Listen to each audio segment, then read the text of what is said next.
Hello, hello, I'm hello. Chaplin. How are y'all doing today? It's been a day, you know? All right, let me just start Chaplin off. has thoughts. He has nose-licking thoughts. Yes, indeed. That's his thoughts. Let me start off by just saying It's an the entirely political show. No, no, sorry. Doug, don't say that. Don't No, no, say no. that, Doug. Quite the opposite. Quite the opposite. We are not answering any political questions or anything We today. We're usually gonna don't keep this anyway. Yeah. we don't really ever, but let's just reinforce that we're keeping this a politics-free zone, y'all. Doug doesn't talk about politics. He screams about movies. Y'all should Yeah. know this. I mean, y'all are getting, I'm sure you're getting bombarded left and right all over the place. And it's like, we want to play, just come, chill, hang out, just get away from it for a minute. Just want to be that spot, at least for a minute. Yeah, exactly. So, I'm just saying, no politics in either chat, please, please, please. Mods will be deleting and timing out and all that jazz, so. You'll hurt Chaplin's feelings. Mhm, mhm. I Anyway, didn't win. how could you I hurt vote for you. Chaplain's feelings? Um, let's get to the rest of the rules so that we can get to answering these questions. I see on Twitch we already at level 5 hype train. Thank you all for that support. Chicka chicka chicka And chicka I chicka see chicka on chicka chicka YouTube we choo have these super choo. chats a pouring in. So let's get to the rules here. First Yes. and foremost, we give priority to the bit messages and the super chats since that is some real world money spent. Towards the end of stream, sometimes we have a moment to go back and look at regular chat questions or highlighted questions on Twitch or whatever, but save that for the end of stream. On the YouTube side of things, we prioritize super chats that are $5 and above. We, of course, appreciate any support, and if there's time at the end, we'll go back and reread questions that are less than $5, but we are just trying to find a way to control just the amount of questions that we do get because we do get inundated with them. And as I've been saying recently, I swear, y'all, we want to get to the regular chat questions We that do. are We not do. paid. And the best way for us to do that is to kind of put a cap on the paid questions here, okay? And have some kind of standards for that. Please do not repeat yourself over and over again in chat. You could get timed out or even banned if you're going to continuously do that. On the YouTube side of things, even if your super chat does unpin, there is no need to repeat it. I have a list, so you don't have to repeat it. You won't get really in trouble if you do. I just feel bad if you pay $5 more to say the same thing when you just got to have some patience. Sometimes we can get up to an hour behind. Just have some patience, please. Please watch the length of your questions. The longer it is, the faster I have to read it, the more likely it is that we are going to completely lose the point, and then we do not have time to repeat it. This also applies to multi-parts. If you absolutely must split up your question or comment into multiple parts, keep it to 3 absolute maximum. Again, the same kind of thing happens where we just lose the point and we don't have time to figure out, you're on part 7, what were you talking about in part 2, how does this all relate? It's just better if you keep it short and to the point. Also, please keep it to 1 question per bit message or super chat. It's just not fair if other people are asking 1 and all of a sudden you ask 5 in rapid succession, okay? In all of those cases, I reserve the right to shorten or change the wording of your questions or anything like that, especially if it's for time or spoilers or because you asked 5 questions instead of just 1. Please no spoilers. I haven't gotten to that one yet. Not everyone has had a chance to see the latest and greatest. I don't think everyone who wants to has even seen the end of Agatha yet. So let's not go into Agatha spoilers yet. I just started episode 2, man. Yeah, so I'm really far behind. Yeah, right. For Doug's sake, okay? No My, spoilers. my sake. No spoilers. Other than that, I think we're good. We're good. I think we good. I think we're good. And let me just say again, no politics, please, chats. No politics. Which is usually the rule anyway, Right, but that like, is yeah, the we'll just rule be a anyway. little stricter this time because, like I said, just get away, just come in, chill, relax, let's talk about some. Let's just shoot the shit and talk about some dumb shit. I'm very good at talking about dumb dookie, not S because this is YouTube dookie. Right. Yes. Poop dookie, yes. Yeah. JL, thank you for the 500 bits. Would you guys ever do an NC of the Karate Kid trilogy? Maybe. Hmm. Well, and the older stuff isn't hitting as well. Okay, it's all kind of based on older stuff, right? Nostalgia Critic. But in terms of like 80s and 90s, like late 90s still hits okay. Mid to early 90s, not as much. So probably not. If I did, I would do it like sort of like in a compilation video, maybe even like just quickly talk about the fourth one, even though I did a whole review on that, and like maybe the TV show or what would you call it? Streaming show, I guess. I don't know what you Yeah. call it. Maybe it's still a TV show. But yeah, if I was to do it, that's how I do it. How I would do it. I can talk. Majestic Demon, thank you for the 500 bits. Good evening, Duggan and Heather Xavier. Did you hear the Wild Robots viewership went up by 11%? For context, it's in its 6th week of release. I call that impressive. Yes, it's more impressive that Heather, who loves robots with feelings movies, still has not seen it. Is still in theaters. You have time, Heather. You have time. I do. I know. It is a good big screen movie. It's not like a phenomenal one, but it is good. It's good to see on the big screen. TAF Gaming, thank you for the $5 super chat. Hi, Doug. For your commercial review special, can you review the Godzilla Snickers commercial and Big Bill Hell's Car commercial? We do have a Godzilla commercial, but it's not the Snickers one. It was one I totally forgot about until I just stumbled across on YouTube. I'm like, I forgot about this. So I'm curious to see how many people remember it when they see it. It was a early 90s, yeah, early 90s one, and because they built it up as a big deal back then. I'm curious to see if anyone still remembers all the buildup around it. Nerdy, thank you for the 500 bits. Hey, Doug, I know you already did a Disney-Sember on this, but NC review of Mars Needs Moms?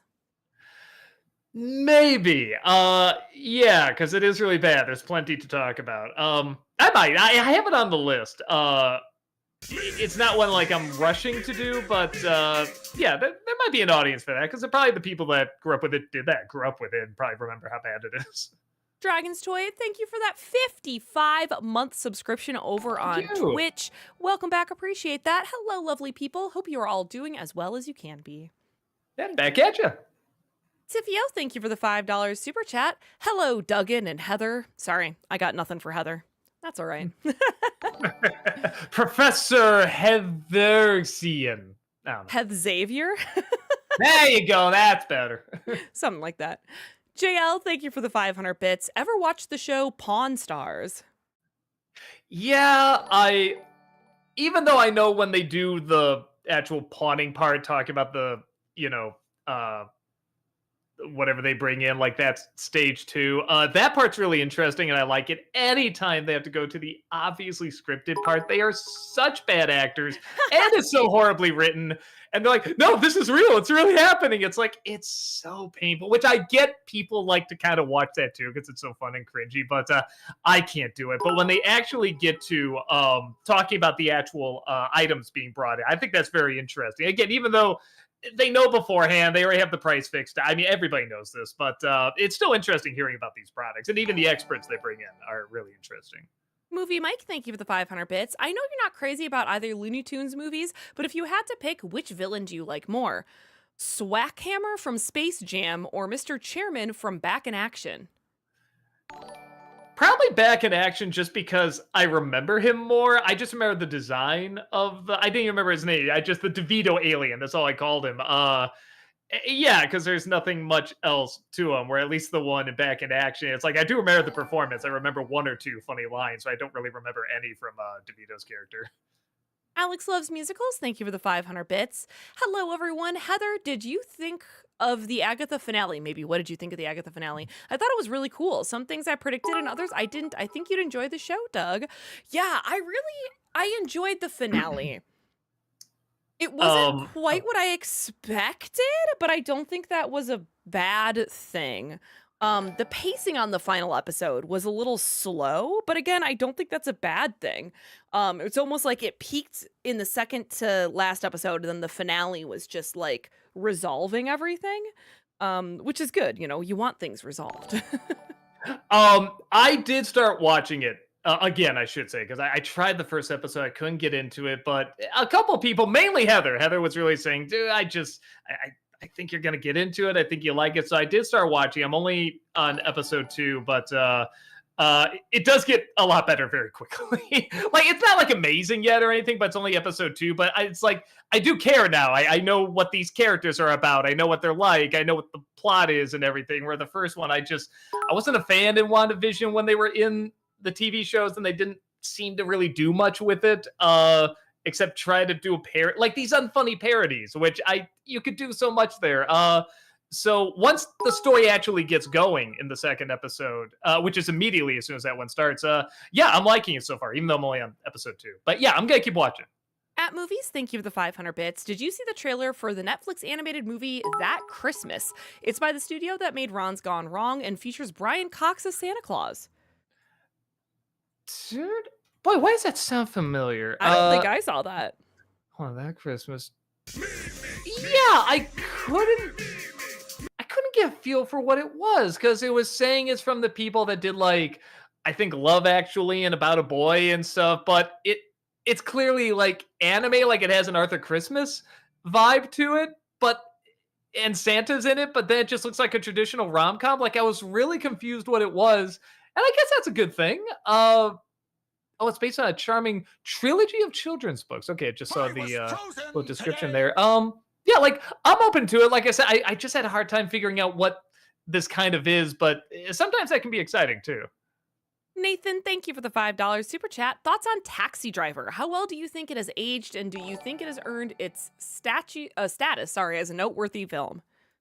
Yeah, that's another one of those I saw when I was a teen, and I liked it, but I don't think I fully followed it.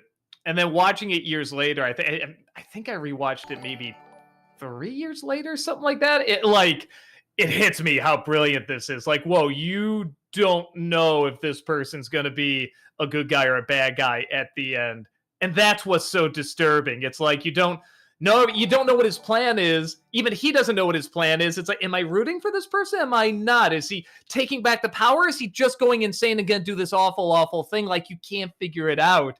And it shows so well how he got to that point as well. And I found it really fascinating the second time. And now I want to see Raging Bull again, because that's another one I saw and I liked. I just don't think I got too into it. But now that I'm older, I'm kind of like, yeah, I want to see if I like that film a lot more. Ultimate Frozen fan, thank you for the $5 super chat. Hey, Doug, I loved your Scared Silly review. It was hilarious. A joke a minute. Yeah. Any plans on NCs for the other 5? Those VHS cartoons were my childhood. Man, there's 5 more. Holy smokes. Maybe that one did okay, considering when it came out. A lot of the Nostalgia Ween ones, for some reason, in recent years don't usually do that great, but in the long run, they usually do pretty well. So I might try at least one more of them. John, thank you for the $5 super chat. So did both of you vote yesterday? I did. Yeah, I did not. I voted by mail. Oh, look at you. Which I really like. You can do research. You can look up you don't have to go in remembering, all right, which one was that? Which one was that? Blah, blah. I can, right there, I can look at all the interviews and okay, I like this person. I like this person. Voting by mail is the best way to do it, in my opinion. Alexander, thank you for the 500 bits. Top 3 favorite films of the silent era. Oh, man. Greed is very good. Man, what's The Crowd is really, really good. And then I'm blanking on this one. I remember the story so well, but I don't remember the name of it. It's about these 2 sisters that are separated.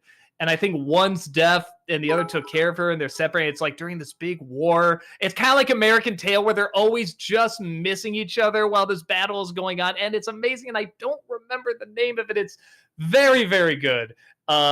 So yeah, let's just say a Buster Keaton movie to replace that. Okay. I was trying to look at chat and be like, what? Okay. Chat's not gonna know. Doug Bricklemon, thank you for the £5 super chat. Hi, Doug. Hope you're doing okay despite today. Oh, yeah, I'm doing okay. I'm really fine. Oh, somebody brought up Caligari. Yeah, Cabinet Caligari. That's a really good one as well. That's yeah. In fact, I think that kicks off the other one, not just because I know the title of it. So yeah, Cabinet Caligari. That's the third one. Tiffio, thank you for the $5 super chat. Critic, I want to unsub with you. I have been seeing someone else. Oh my god, when we had something, what are you gonna? I love you. Call me. Fantastic. Thank you, Doug. Wow. Dang. You're welcome. The Ultimate Frozen Fan, thank you for the $5 super chat. Hey, Doug, Trap released on 4K Blu-ray yesterday. You know what that means. It's Shyamalan time for Nostalgia Critic. Oh yes. It'll probably be in January. I don't think I'm gonna have time to get to it by the end of the year with Christmas reviews and everything. But yeah, I'm excited. I saw that on the big screen, and I, for the most part, had a blast with it. The endings, and I do mean that plural, do go on way too long. But the rest of it, I had a really good time with. Sorry, I was looking something up really fast. Jace, thank you for the $5 super chat. If you thought Logan was dark, the full comic story is like a black hole of depressing. Shout out to Stephen Merchant, who voiced Wheatley in Portal 2 game. Yeah, I've seen bits of it. It's one of those where that's a nice thing about when you flip through a comic. It's not like you flip through a book. It's like, oh, those words look interesting. Well, what was it? Man, you're not going to get anything. With a comic, you can at least get an idea a little bit more what it's about. Though I guess you can have some really bad spoilers. More I think about it, but yeah. So I did see some of the imagery, and I know like Hulk's in it. I remember seeing one image where like Jubilee dies and stuff like that. I know it gets like really, really intense. So yeah, it's one of those where I should sit down and probably read the whole thing. Brian, thank you for the $5 super chat. You were right. I saw you on YouTube over there. It didn't show up on my list for some reason. What are some shows that had the best finales? Mine are MASH, Amphibia, Owl House, Gravity Falls, and Clone Wars. Those are good. Let's see. Cheers had a pretty good one. Frasier surprisingly isn't that bad. The last few seasons got kind of bad, but the last episode's good. Daria has a great finale. Avatar: Last Airbender has a wonderful finale. What else? I mean, those are pretty good. Edge, thank you for the 119 NOK through Super Chat. Which is the worst director? Robert Rodriguez, Uwe Boll, Michael Bay, Zack Snyder, Stephen King, Joel Schumacher, M. Night Shyamalan, Adam Sandler, or the Wachowskis? Adam Sandler, do you direct something? Some of those I wouldn't even put up there. I wouldn't put Rodriguez up there. And I loved Stephen King's one movie. I mean, it's crazy, but I loved it. I don't know. It's funny because for me, like, ones that have more consistently bad stuff is probably something like Shyamalan because it's just so crazy, but it's entertaining and there's passion behind it. The one that I probably would, out of that list, probably Uwe Boll, because I know there's a lot of people fascinated by how bad his movies are. I just think they're so boring and so passionless. They don't look interesting. The subject material, he obviously doesn't really capture the games he's talking about. They're just so dull. There's like no life to them. So yeah, those are the ones where every time somebody's like, do another Uwe Boll movie, I'm like, I got nothing. Like, there's stuff you can point out is wrong, but it's not fun to make fun of them for me. Invader Zim, thank you for the 500 bits. How do you feel about the Amadeus scene where his wife strips? It's the one scene that they say should have been in the theatrical cut. It's weird because I know it's in the director's cut, and it does give a little bit more context to that scene, but I don't know. In the original, it just flowed so well, and it kind of didn't even dawn on me there's kind of a missing scene there. I just assumed she didn't go, and that was it. And I kind of like that better. I'm not saying the scene is bad, but I think I do surprisingly like it more with that scene left out. In the director's cut, or extended cut, whatever it is, I just feel like they add more scenes that aren't bad scenes. In fact, they're fine on their own. It's like a perfect opera. It's like all the notes are in the right place. Like, you don't need any more. And when you do add those extra scenes, even though they're not bad, they do take away a little something. Weirdly, I would like if they just stayed in deleted scenes. But I guess that's why we have both. We have the original, and we have the other cut. Alexander, thank you for the 500 bits. What are your thoughts on the Charlie Chaplin biopic with Robert Downey Jr.? I have to see it again because it's one of those where I remember it kind of being like Bohemian Rhapsody, the movie, where it's like, it's almost all complete fiction, but it is entertaining. Like there's good performances and everything, and they get like some of the bullet points, but eh, something that really drove me nuts. I found it drove Roger Ebert nuts too. Is that it looks like he just kind of ran onto the set and started making stuff up, and everybody went with it. It's like no, Chaplin like planned out everything like to a ridiculous degree, and that's very clear in his movies. So I didn't like that attitude they were taking with it. Everything else I got to see again because I remember being entertained by it, but I did question a lot. Well, how much of this really happened? Tiffio, thank you for the $5 super chat. To Heather, how often have you gotten too many questions you couldn't get through in one stream? I would say almost never.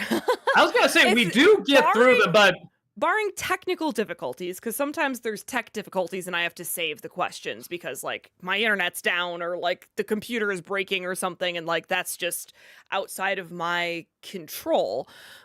It's pretty darn rare since we started these that we don't get through them all. I mean, the first couple we had issues with that, but that's because it was the first time I ever did anything like this, and our bits on Twitch were still set at like 5. No, I'm always amazed at how well you can say, okay, we have to pick it up a little faster. We have to do double time, and stuff like that, or even just pick it up a little bit. Like, I kind of know the tempo you're talking about. And I'm just always amazed you can look at that list and just put together, like, when is the right time to say, okay, let's go a little faster and stuff like that. Because, man, I don't think I could time manage that well. Will, thank you for the $5 super chat. Good evening, guys. Doug, do you think for next year you'd review the 2000 film The Little Vampire with Jonathan Lipnicki? I've never seen it. Maybe there's I'd only do if there's a following for it. I don't really have any interest in seeing. Maybe it's totally fine. I don't know, but it's not what I've got a lot of requests for or anything like that. So yeah, I'd really only do it if there was like a following and I know people would click on it. Dave's Dragon, thank you for the $5 super chat. The first 5 commercial specials featured commercial clips before the start. I don't know why you no longer do that. So it just kind of became a running joke that with everyone, I would say commercials earlier and earlier to, because that was the idea. Like, you don't need an introduction. Everybody knows what this, every time at conventions, people come up and like 9 out of 10 times their favorite thing is the commercials. And the compilations get a lot of hits and stuff like that. So it's one of those things where it's like, why are we wasting time? Let's just go to commercials. Where now me trying to do a bit about how can I get them earlier? Because now literally the video starts commercial. Like, how can I go earlier? I using like time traveling and stuff like that. I am like, man, how am I gonna keep this going? I don't know. But yeah, it's that seems to be what's taking up the time now, ironically. Oi Ram, thank you for the 500 bits, but no politics. I'm sorry, but thank you for the 500 bits.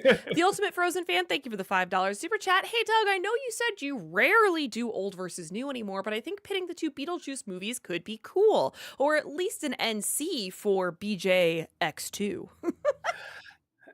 I just like the way they wrote that instead of Beetlejuice. I like the way you said BJX2. I'll probably do Beetlejuice too. Yeah, because I think there's a lot of stuff to talk about. Jace, thank you for the $10 super chat. What's your take on the Ryan Reynolds and Tatiana Maslany feud? Removing She-Hulk scenes was the right call. I mean, the film is called Deadpool and Wolverine, not cameos for whiny, washed-out charity cases. Whoa! Well, like there were 10,000 other cameos in Deadpool and Wolverine. Yeah, what? Like, that's what all anybody talks about is the cameos. I heard something that I didn't follow about the two of them. I didn't know if she was supposed to be originally in the movie. I would like to have seen that. I didn't get too much into the show, but I like the idea behind the show, and I think she can be very funny. So I think people were drawing comparisons, and they have the MCU now. So yeah, if they can make it work, I would like to have seen it, honestly. But I don't know what the feud is, so I can't comment too much on it. Tiffio, thank you for the $5 super chat. There hasn't been any new fanscriptions in almost 8 months. What are your plans for future What If stories? Well, you have to ask Walter because he's the one doing those. But yeah, he got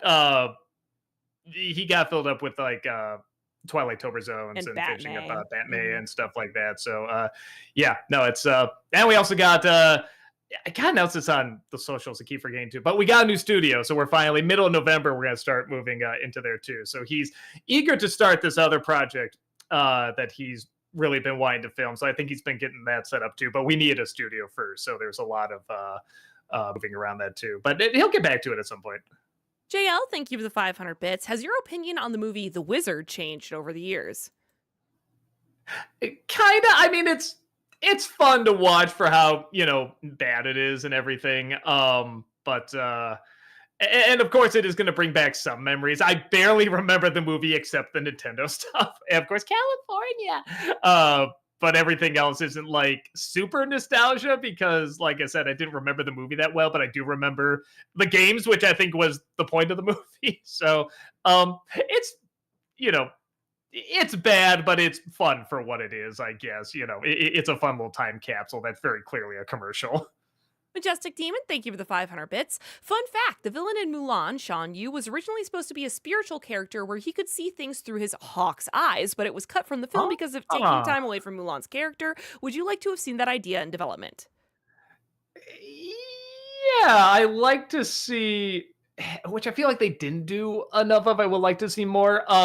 How they would tie it into the cult, like you see the ancestors there and everything. The spirits. Obviously there's dragons in this world and stuff. I like to see how that would connect to this guy. Like, how would he see through the hawk? Does he have like some sort of sorcery or like some sort of connection to the afterlife and stuff? Like, if they explained it in a cool way, I'd be down for that.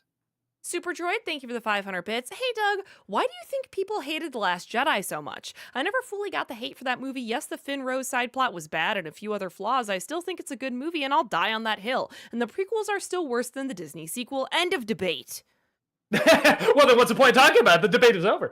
I like when I first saw it, I really liked it, and then, like you said, some of the other elements, as I talked about it, were kind of singing through. Like, yeah, I didn't like the Finn and Rose thing. I didn't like the subplot on the ship, but no, the stuff with Ren, Ray, and Luke, I really like. Even though, again, it wasn't perfect, but I thought that was all interesting. I think people just have, because Star Wars has been around for so long, it means so much to so many people, and I guess has different interpretations. People have a very distinct idea of what it should be, and I think it's kind of different to different people. So for me, seeing Luke, sort of go away, and sort of banish himself and stuff like that, that was kind of part of the course for me. Like, I don't need new movies, but if we're gonna do it, like, yeah, this kind of seems like a road to go. It kind of seems like what Yoda did and everything. I was waiting for him to toss that lightsaber. Like, well, yeah, isn't that the next thing that's gonna happen? Like, he banished himself. He's like, I don't want any part of this. But people were shocked by that and everything. So I don't know. I guess people just really see something. People really attach a lot of themselves to things like this that have kind of these open interpretations, not even super open, but open enough that they can see themselves in it. And when it doesn't represent that part of them, like, they feel betrayed. I think I like Star Wars. I don't put that much of my identity into it, but I do a little bit. I do enjoy it. I take a lot of good stuff out of it. And maybe that's why it didn't bother me so much, because I'm like, yeah, I know I could be a crotchety old man at some point too. So it's like, maybe I can relate. I don't know. Jace, thank you for the $5 super chat. If Ryan Reynolds ends up buying Marvel, not only could he shut down Brie Larson and Tatiana Maslany, but also some of the Disney crap once and for all. Is he gonna buy Disney? Is that the new thing? I am missing this feud. I don't or think Marvel. I don't think I he's am gonna do that. completely missing this feud. Maybe I'll look it up later. I usually try not to get involved in feuds, but this one does sound a little funny. Oiram, thank you for the 500 bits. You hear about Bolhem Bushiba. He's an animator from France who worked with Disney, Pixar, and DreamWorks. He was put on an offender list in 2014, but he still continued to work with those companies until this year when he got sentenced to 25 years for continued offenses. No, I have not. Say the least. Apparently, we should all know his name, though. Yeah. Movie Mike, thank you for the 500 bits. What do you think of plots from Animaniacs? He's fine. He's not like a great foil or anything, but if you ever need like just a little commentary on like Hollywood life or even Warner Brothers life, he's a good character for that. Maggie, thank you for the $5 super chat. I've been watching Mythical Kitchen's Last Meals, and it got me thinking, what would your last meals be? Somebody asked this the other day. Was it yesterday? On the Yeah, on members the only members. live stream. Yeah. Which, by the Um, way, anyone can join our members only tier of live stream, and you get to hang out with us even more. mhm. But yeah, it's very it's kind of basic, but it's very Chicago. Luminati's pizza, that'd be it for me. But a close second, one time Rob and his wife made a beef Wellington for my birthday, actually, because I was gonna get it at this Ramsey's restaurant, but they only served it at a certain time. I'm like, oh, that's what I wanted, but they said they could make it, and it was so good. I mean, it was amazingly good. Like I said, it's a very close second, but yeah, I like both of those quite a bit. Tipio, thank you for the $5 super chat. What are some of your favorite movies you feel won't make for a good Nostalgia Critic review? I want to see a review of Brazil, your favorite movie.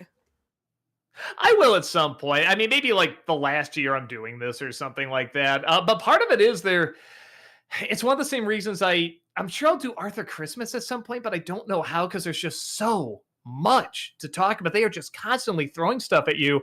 But that's one of the advantages of doing something like Across the Spider-Verse, where I'm like, okay, I got through that, and that just had so much. So I was like, maybe I can do some of these other ones. I don't know. Honestly, a lot of them I'm kind of like, yeah, I wouldn't mind talking about that. I'll say this for ones that I really like, ones like Fear and Loathing in Las Vegas or Ed Wood or Fantasia or something. Like, if I was to review them, I'd want to review them like kind of in a unique way, like something that really kind of puts in a little bit more effort or maybe a little bit of the style too, because they do mean so much to me and they do have like such a connection with me. So, again, I don't know how I would do that, but I would want to do something different with them. Captain Cat, thank you for the $5 super chat. Watch Evian Water Spider-Man commercial, please. Spell that name? EVIAN. Oh, water. Water. Yeah, okay. Yeah, the water. That's another one of those. I always see it spelled out. I never hear it pronounced. So when you're spelling, I'm like, oh, it's that. Yeah, that makes sense. Evian. I don't know. Okay. I will look at. Now we have all the commercials picked for this year, but I will look that up. Maybe save it for next year. Boy Ram, thank you for the 500 bits. What are your thoughts on the Dog Man trailer? Did I see that? I remember people were telling me. I didn't know what it was. Until I think Heather, you were telling me it's like, yeah, it's based on like the author of Captain Underpants. I guess the author of Captain Underpants also wrote the Dogman series. Yes. Yeah, and I did see the Captain Underpants movie. I thought it was honestly pretty fun. So if it's the same people and everything, yeah, I'm down for it. But I haven't seen the trailer yet. Tiffio, thank you for the $5 super chat. You review movies. Now review a movie theater. What's the worst movie theater that you've ever been to? Let me see. There was one in Rhode Island. It was, and this is always so tough to say because it's one of those classic theaters that's been around since probably like the silent ages, but they haven't upgraded it at all. So the seats are super uncomfortable. The floors are super sticky. The sound wasn't that great, but sometimes it's the only theater that would have a certain movie. So we would go there. And I guess we're kind of like a low budget charm. You could say like, oh, it's kind of neat. Again, sort of the historical background to it, but it was a bad theater. Things broke down all the time. The projector was never framed right. We'd always have to go and complain like, no, the sound went off. No, the picture's not showing it. Like just everything always went wrong. And I don't remember the name of that. I'd be shocked if it's still around. JL, thank you for the 500 bits. Would you ever watch the original Quantum Leap with Scott Bakula? Maybe. I hear it's good. It's an interesting idea. I'm in no rush to see it. I probably should because I do hear it's a pretty decent show. It's another one of those where even though I'm sure it's good, I feel like I've seen it already. Like you kind of know the points they're going to make and the way they're going to make them. But I could be totally wrong. I should probably give it a chance if for anything else for some of the memes that have come from it. Tiffio, thank you for the $5 super chat. What are some of your favorite NC imitators and impressionists over the years of YouTubing? Oh, Oni. I think it's the funniest one. I love his impression. I think the one of the times I heard the impression. No, actually, so every time I heard it was usually on the phone because Rob would show them to me. And then other times I've had like the headphones on. And he would do it so loud that at least through the headphones and through the phone, the sound would get distorted. So it'd be like like that, and that's just so funny. I just love when like a yell gets so loud that like it distorts the mic.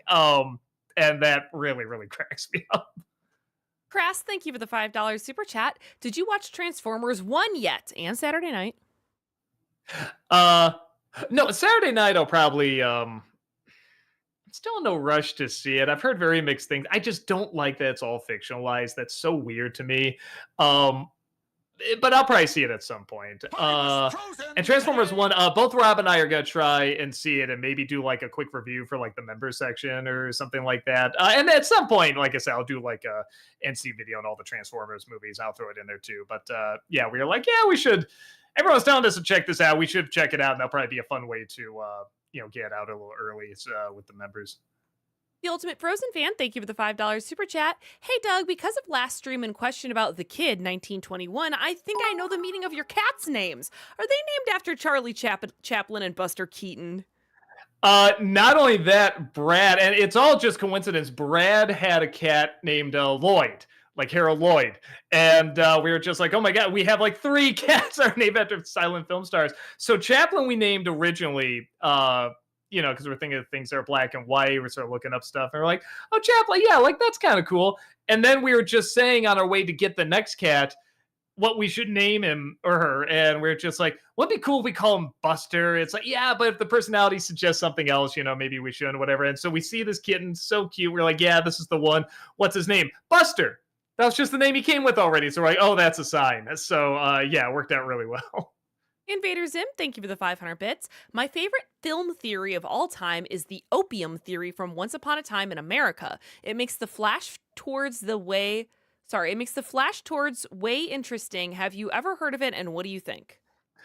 No, but I'm already seeing how that would work, especially with some of the things near the end where some characters would kind of disappear, or at least one character. I know if you've seen the movie, you know what I'm talking about. But yeah, I never thought about that. I gotta watch that again. Maybe I'll watch that film theory. I haven't really seen the Nate film theories. I probably should, because I hear they're pretty good at that in game theory. But yeah, no, that's interesting. But just a theory. Tifio, thank you for the $5 super chat. What's your least favorite review you've ever done over the years of YouTubing? Least favorite? Man, I never really thought about, like, there's ones I would definitely, throw on there, like, like the Let's Play of Bart's Nightmare. Junior, I didn't get that into, even though there's a funny scene in there. Venom, I didn't really like how that turned out. Rango was another one. You know what? Because it changes. Sometimes it's like, oh, that's just not funny, and that'll be something I don't like at the time. But then later it's like, no, this isn't like awful. It's just I could see what it could have been, and that kind of ticks me off. So I think I'm in that stage right now. So I look at something like Venom and Rango, and I'm just like, yeah, no, that wasn't how I was imagining it, and I don't think I should have taken a little bit more time on it. Again, I don't think people didn't especially dislike them or anything, but I don't like them because, again, I was seeing like what it could have turned out, and I don't think I quite hammered it out there. Trip Corey, thank you for the $5 super chat. Will you ever do an NC review of It's a Wonderful Life? Also, for shame for stifling Stephen King. Or stiffing, sorry, for stiffing Stephen King. You have plenty of selections. It's not like I'm short Stephen King material. And I asked people, they said, that they were down for something new. But Wonderful Life, no, because that's another one where again, it's within our right to do so. If we do a review, that's fair use and everything. But copyright claims would, hop on it quick, because they are very, very protective of that. So very unlikely. Strider for Life, thank you for the 41-month subscription back over on Twitch. Appreciate that. Sure. Welcome back. Hi, Doug and Heather. Any thoughts on the third Venom movie? I haven't seen it. I hear even people that like the movies don't really like this movie. It's just totally forgettable and nothing. I'm probably not going to see it. I didn't even like the other two, so I think it'd just be wasted on me. Jim Bob, thank you for the £5 super chat. Just wondering, have you seen the BBC's A Christmas Carol Goes Wrong? P.S. Love your content. Keep up the good work. Yeah, I've seen a couple of those. The Peter Pan one was pretty funny. There's some sort of Shakespearean one I can't remember. But I remember that was pretty funny. Maybe it was Hamlet. I'm not sure. But yeah, no, they usually do. Because my brother brought up a good point about it though. Because I do get bored at some point with it. If it was like a half hour, okay. But they're always like an hour and a half, 2 hours. And he says there's no character. If I got to know the characters, maybe I would find this entertaining for like the full 2 hours. Like something like Noises Off. But because I don't, it's just watching things going wrong, which is funny for about a half hour time span. I thought that's a good point. Like I do still like them, but I don't know. Maybe they've evolved since then and gotten more like the character of the actors, not the people they're playing on stage. If that makes sense. So maybe that doesn't, but what I'm talking about. Yes. That more character in there would make it funnier. Tipio, thank you for the $5 super chat. You review movies, now review a YouTuber. What do you think of Jeremy Johns as a reviewer? It's sad because I've only seen a little bit of him, but what I saw I liked. I enjoyed. I like the energy of it. He has a very clear identity, with just the red wall and then the fast editing and stuff. And of course he goes back, a great deal. But again, for someone that hasn't seen a ton of him, I remember him liking him. I remember liking him. Okay, that is a sentence I just said. Good job, Doug. Austin, thank you for the $5 super chat. Will you be doing any more dark tunes? One recommendation is Disney's Silly Symphony's Hell's Bells. I think I've seen that one. Let me double check. I haven't done one in a while, even before the fatigue hit. I was kind of running. The steam was kind of running out for them. Oh, I've only seen clips of this one. I've never seen the full one. Boy, it does look like fun. I gotta check that out. That looks like fun. I might just watch that on my own. Oi Ram, thank you for the 510 bits. Thoughts on Pete Davidson? I've heard some despise him like he's the second coming of Pauly Shore. That's the dude from SNL, right? Yes. Fine. He's another one of those where it's like, yeah, he makes me laugh, but I guess I can see why he kind of took off for a little bit. He's got kind of the rebellious look to him. He's got a unique delivery and everything, but yeah, I never quite saw him as like, a superstar or anything like that, but I'm totally fine. I haven't followed much of his personal life, which I guess is its own adventure from what I hear. Movie Mike, thank you for the 500 bits. Which rivalry do you like more, Superman and Lex Luthor or Spider-Man and Green Goblin? Spider-Man and Green Goblin is more interesting, but Superman and Lex Luthor is a little bit more timeless. It's one of those things where it's like there's a little bit more room to play in there. So it's rough. Well, one, you definitely want to do something different with that Superman Lex Luthor, but then the other, you really want to kind of stick to the script of, this guy takes this crazy stuff, goes mad, and Peter Parker is like, the person that like they both kind of admired each other, and then they're gonna, hurt each other without even knowing they're hurting each other. Whereas Superman Lex Luthor is just alien and rich bad guy. Like that's it. And you can kind of play with that a little bit more. Just one's usually very sophisticated. Even then, not always. So yeah, I guess Superman and Lex Luthor, but it's tricky. It is a little apples and oranges. Sway, thank you for the $5 super chat. Here's a tough one for you, Mr. Walker. The Haunting. Name one element the 1999 remake did better than the 1963 original. I like the one thing, I think I even said the review. This is the one thing I like. After the big scene where they hear the knocking and everything, and then it stops and Luke comes in and everything. They say it might be the faucets. Like they turn the faucets on. It does make this weird banging sound, this weird rumbling, roaring sound. Like maybe that was it. It's like, okay, so that's setting up an excuse. Maybe that really was it the whole time. Because in that version, you don't know if the ghosts are real. Like weird stuff happens, but doesn't necessarily mean it's ghosts, where in the other one, like literally it becomes the Haunted Mansion where, there are cartoons moving and flying around and everything where there is no dispute. So that's the one thing where I'm like, yeah, I could have actually seen that in the original. Will, thank you for the $5 super chat. Doug, I'd love to know what are some of your favorite Breaking Bad moments? I know you said Walter isn't your favorite, but I'm sure there must be one. Oh yeah, no, there's still cool moments with him. Man, my favorite moment though, there's a lot of good ones, but I'm trying to think of like, man, what's because now I'm confusing him for Better Call Saul because that's the more recent one that I saw. Man, I think I like. I don't want to give away too much, but when he goes to the fast food restaurant, I think most people know it, but just in case they don't, when he goes to the fast food restaurant and they're meeting the person there, again, I don't want to give it away. I was watching it like, hey, I bet I know what's going on. I bet we just saw that person, kind of thing. I just Yeah. had a little bit of a feeling. It's always kind of cool when it's like they give you a little bit of a hint, but they don't spell it out. They kind of let you go, ooh, I think I know. And I like a show is nice enough to let you discover that. Tiffio, thank you for the $5 super chat. Buy, rent, or refund? Demolition Man, Face Off, Terminator 2. Buy Terminator 2. Let's see. I don't want to refund any of them, but rent Demolition Man, refund, Face Off. But man, that's hard. The only reason I go with Demolition Man is because I kind of like the commentary a little bit more. But man, that's really rough. That's rough, man.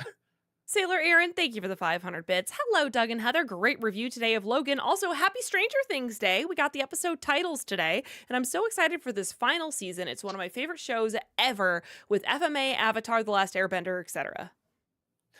Yeah, I'll be happy when it ends. I hate saying that because I love the way it started, and I did like season 2. I really didn't like season 3. And then 4 was fine. It was just so stupid long, and I didn't need to be. So yeah, I remember them talking originally like they were gonna do something different for each season. Kind of like what they did with Halloween 3. Like each one was gonna be kind of a different story going on with different characters. And I feel like I would have liked that a little bit more, but I get why they stuck with it. They are very likable characters and actors and everything. So yeah, it's I'll be glad when it's done. Like I like those actors. I want to see it end on a high note and everything, but I will be glad when it's done. Agent Grady, thank you for the 10-pound super chat. Do you think you will ever do an NC on the Beastmaster or Deathstalker films? The fact that Beastmaster 2 and Deathstalker 2 were such off-the-rails sequels might make them worthy of covering. I don't think anyone would click on them. That's not like I do review like kind of older, crazier movies like that, kind of more niche or obscure, but not many. And especially now where it's like, I mean, we're very grateful we have this incredible backlog that has a bunch of views and people still watch us and everything, but we are still fighting with the algorithm like I think a lot of people are. And we've been doing this 17 years. So it's, we're going to be battling that. So it's always going to be a mix of something I really want to talk about and or something that I think people will click on.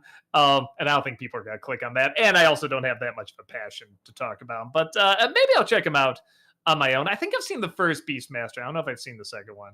Sean, thank you for the $5 super chat. Thoughts on Metropolis, both the silent movie and the anime? I gotta see the anime again. I remember thinking the anime's all right. Like it got a lot of hype when it came out. I loved the anime. and then it kind of disappeared and nobody really talked about it much more. But I don't know. Maybe it's making like a resurgence because, yeah, I have heard a little bit more about it recently. And again, maybe it's one of those where I'm like, I got to go back and see it again because it was a little different from what I thought, especially the visual style. I didn't think I was. They were so kid friendly. That was really weird to see this world where adults and everything are typed, but they all look like Mario characters. But it's supposed to be really adult. So my mind might be a little bit more open to it now.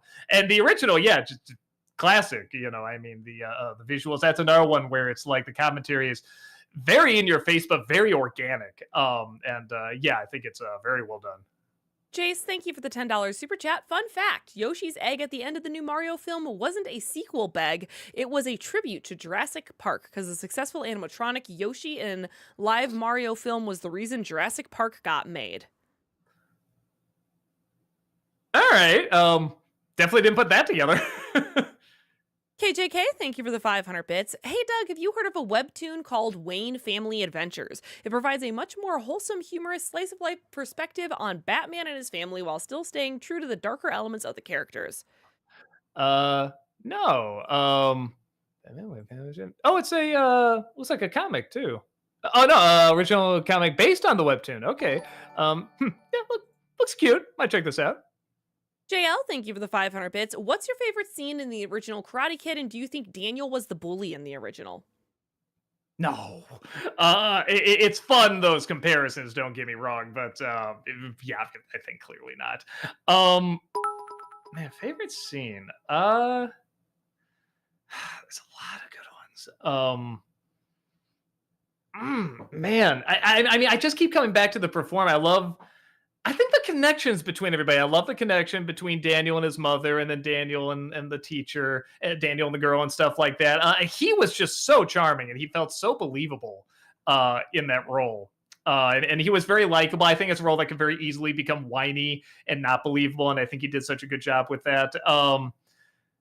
Maybe the again, this is so corny, but maybe just the ending. I like that guy usually ends his movies just at the best moment. And that's always so cool when that happens. He's like, no, you don't need to see anymore. And then when they made the sequel, they did show more, and even that was cool. But he's like, in this movie, no, that's it. We got it. This is our moment. Movie Mike, thank you for the 500 bits. Which version of Spider-Man do you think did the Sinister Six better? The game or Spectacular? The game didn't spend. The game, they're already kind of formed, and I guess you could say the same thing as Spectacular. Probably Spectacular, just because they have more time. Neither does them phenomenal, because I think in comics you really can spend more time with these characters. But I guess I'll say the show does it a touch better.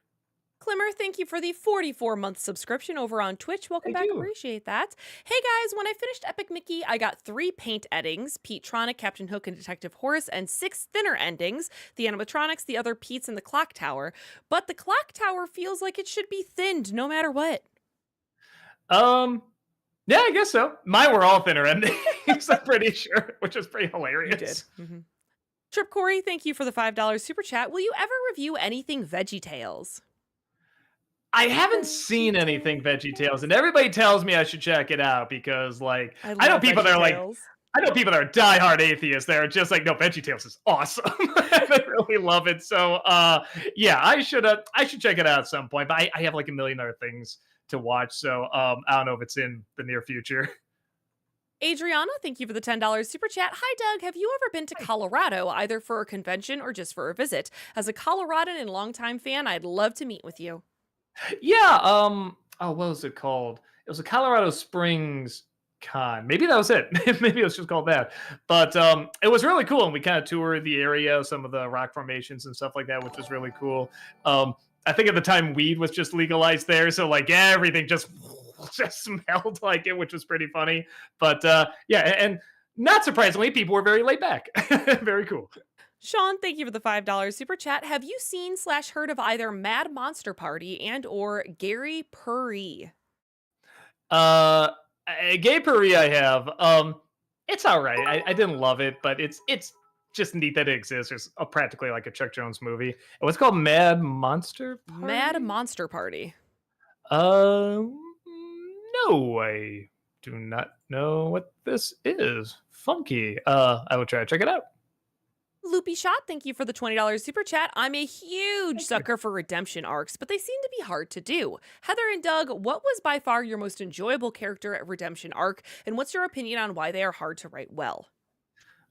A lot of times they're very predictable. You can just see where they're gonna go, and when the character's gonna come back and redeem themselves and everything. But I don't know. I'm not saying this is a great one, but one I like is in Excalibur. I like Lancelot's redemption arc there, because you do see how noble he was, and then just how much he's fallen. Because that world is so brutal that they create there. So when he comes back at the end, it really is like really gratifying to see. And so much is going on, you do kind of forget he's even in the movie. So that was really cool. But yeah, I don't know. I'm sure there's far better ones, but like I'm blanking on them. I'm not really sure. Zuko and Avatar is my favorite. That's a great one. See, like I said, there's great ones, and that's a wonderful one. Chase, thank you for the $20 super chat. Comparison on how bad Toonami adapted Uzumaki. The 19-chapter anthology manga is 650 pages long, yet the 4-episode series are 22 minutes each. Green Eggs and Ham is a 62-page book that Netflix made into 13 episodes, 28 minutes long. So Very good point. I haven't seen the anime. I just hear it starts really strong. It just very quickly gets bad. Um, I think I read the manga. I know I read one of that guy's works, and it was really cool. And I can't remember if that was it. That the style looked very similar. Um, so yeah, I should look up and see if I did. Because if not, I should buy it and read it. Blake the Nothing, thank you for the 40-month subscription over on Twitch. Welcome back. Appreciate Thank that. you. Evening, y'all. Heather, I got the movie from the giveaway I won the other week. I got the John Wick Blu-ray signed by the CA crew. Never watched it, but I will soon. Awesome. Yay. I'm It's so good. It's a happy. good movie. Movie Mike, thank you for the 500 bits. Fun fact about Luca. Originally, there was going to be another sea monster boy, but he was cut because they decided he was taking focus away from Luca and Alberto's friendship. I wonder if they were gonna do like he was one of the boys there, like maybe like the bully or even like the girl or something like that. That might have been interesting. Might have been a fun twist, but I agree. I'm thinking about if you added another element in there that might have like overcomplicated just a tiny bit. I can see why they would cut that.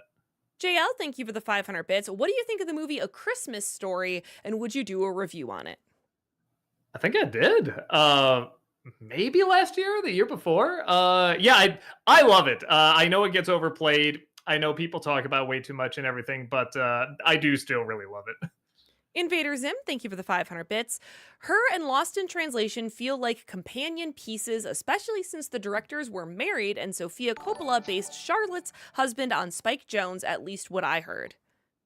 I can see that. Yeah, there is a lot of there's a lot of crossover there. Yeah, I never thought about that, but they do. Yeah, they do actually pair pretty well. The more I think about it.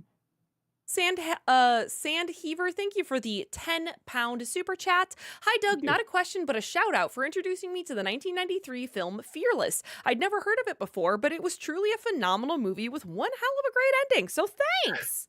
Oh yeah, it's heavy. It's a very heavy movie, but yeah, that ending. I think I did a video a long time ago about like the movies I cried at, or even shows and stuff like that. That was one of them. That I put that ending on, and it's hard not to tear up there. Will, thank you for the $5 super chat. Doug, what are some films from the last 3 years that the general public loves and adores that you just couldn't stand, excluding Disney remakes? I don't know. I mean, I didn't hate this movie, but I didn't think it worked. The Third Guardians movie, I didn't think worked. But there's really good things in it. Like I love the stuff with Rocket in there. I thought was really, really good. I don't know, most things. I like some of the Marvel movies. I never quite got into Captain Marvel. I don't think I hated Iron Man 2 as much as everyone else did, but I saw why it, didn't work either. Yeah, I don't know. For the most part, I think I'm kind of on the same wavelength as a lot of people. But yeah, there's not many that I like diehard hate. BR37, thank you for the 5-pound super chat. Thoughts on the movie Big and potential NC? I like it. There's a really funny sketch. I don't know if I can really add too much as a review, but there's a really funny sketch this comedy troupe does. And I think if you type in big and like stage sketch, maybe something like that, that's really funny. So they show the ending of, the girlfriend, the grown woman saying goodbye to Tom Hanks, and it shows him walking away, turning to a little boy. And then it cuts to her years later trying to explain the situation as someone. So that's how I, got with the little boy. Oh, no, that's not what you think. No. Like he looked like a grown man. I mean, he was a grown man. Well, okay, he wasn't technically a grown man. Oh, so he was this many years old, and she just cannot explain the situation without sounding like a creeper, without sounding like, a sexual deviant or something. It's really, really funny. Yeah, if you haven't seen that sketch, it's very, very well written and very well performed. JL, thank you for the 500 bits. Since you already reviewed it then, what's your favorite scene in A Christmas Story? Oh, the ending. I love the husband and wife just looking at the snow. It's such a quick, simple moment, but it just feels so real and it's so lovely and it's so simple. I love the way it's shot. I love the lighting there. I mean, the snow looks very real. Their performance is very believable. It's only a few seconds, but it's just so good. Hyper Devil Fangirl Boner, thank you for the 48-month subscription over on Twitch. Welcome back. Thank you. Appreciate that. Wow, 48 months. That's almost a whole year. Also, I have a commercial suggestion. Do you remember an ad for Axe body spray where a man's skin turns to chocolate after using it and becomes irresistible to women to the point that they literally bite off his body parts? It sounds like one they would make. I remember a couple thing like he would spray something, then another arm would come out and like punch someone. It's not like they always do weird stuff like that, but yeah, maybe just in general, those commercials might be fun to do. The X body spray ones. That might be an idea. Noah Zinner, thank you for the $5 super chat. Doug, last time you did a vote poll, Telltale's The Walking Dead was also a close one. Please add it to the poll next time. We will look into it. Movie Mike, thank you for the 500 bits. Which show do you think did the stuck in an elevator episode better, Archer or Animaniacs? I remember Animaniacs more. Archer's probably done better because you can swear and you can have like action and stuff like that. But I just love the balls to have a whole entire episode, with just two characters, like of a kid show of just two characters, ones you wouldn't normally team up, and just seeing them interact with each other. In any other show, you could even then that'd be risky, but to do it on a kid show, and that's supposed to be like a slapstick show, and to have it work as well as it did, I thought that was pretty cool. Noah Zinner, thank you for the $5 super chat. Doug, a live-action film adaptation of Until Dawn comes out April next year. Please play the game at some point before then. It was on the list. It was one of the ones that we voted for last time. I think it came in second. Oh, that's right. It's always one of those where it's like, I remember that title. Why? It's like, that's right. The teens at the in the cabin. Cabin. That's right. Yeah. Talons of Water, thank you for the $10 super chat. Oh, hi, Doug. I know Halloween is over, but I rewatched Great Pumpkin for the first time in 20 years, and it really shocked me how sophisticated the dialogue is. Almost like something out of Calvin and Hobbes. Yeah, a little bit. I really like the, not just the atmosphere, the Halloween atmosphere and everything, but the backgrounds, the watercolors and everything just look really, really good and really, really pop. Yeah, no, it's a good special. Kale's Tales, thank you for the $5 super chat. Doug, hey, there's a Doug in my soup. Doug 2, hey, stop drinking my pool. Do you follow that? It's a joke about you drinking soup with another you inside of it, and the other you is cursing the you drinking the soup. Pool. Yeah. But it was pool. Pool. P-O-L-L. P-O-O-L. Oh, I don't get it. Pool. Okay, great. Oh, thank you. Crass, thank you for the $5 super chat. I think the only thing that Smurfs 2 got right about the show was the weird tickle/sneeze fetish that the show had with the main character's allergy. I didn't even remember that. I didn't watch that much Smurfs as a kid. I had this movie. It was like this Magic Flute movie, and I watched that a lot. But weirdly, when the show was on, I didn't get into it as much. I think I liked the weird movie better, and I'm not even saying that was good. Okay, also Kale's Tales gave us a little bit more context. It was a meme from Amazing Digital Circus. Ah, okay. Yeah, I've only seen one episode of that. I'm sorry. John Smith, thank you for the $5 super chat. I'm trying to learn how to write comics, books, scripts, writing in general. Any tips on how to form a cohesive narrative? I'm a little clueless. With anything entertainment, there's literally classes dedicated to this. But anytime someone wants to go into something entertainment related, I always say the number one rule is do it because you love it. Because there are people that go into it to get attention, get fame, make a living at it, and stuff like that, that comes great, but a lot is rigged against you. So you want to be sure you're doing it because you enjoy it. And even if nothing ever came of it, you would still do it because that's what brings you joy. And I know it sounds obvious, but you'd be shocked how many people don't do that. So everything else, yeah, that's a very loaded question, man. You want to I guess just look up other videos and classes and stuff, because like I said, there's literally people that teach this for a living, and even then the people they teach don't always turn out to be great writers, but I'm sure some do. Noah, thank you for the $5 super chat. Doug, how far are you into The Chosen, and are you still enjoying it? We got through season 2, I think. Whenever you asked last time, there you go. We're at the same spot because we haven't put it on yet. We'll probably put it on as soon as snow starts coming or something. That's probably a good show to watch in winter because it's like, oh, now we're looking at a place that is not related to winter. It looks a lot warmer. Jace, thank you for the $5 super chat. What website do you use for the music used in reviews, like when showing the film's title or the background of your sponsor segments? I really like them. It's a mix. Some I get from, I don't know what it's called now, but it used to be called musicloops.com.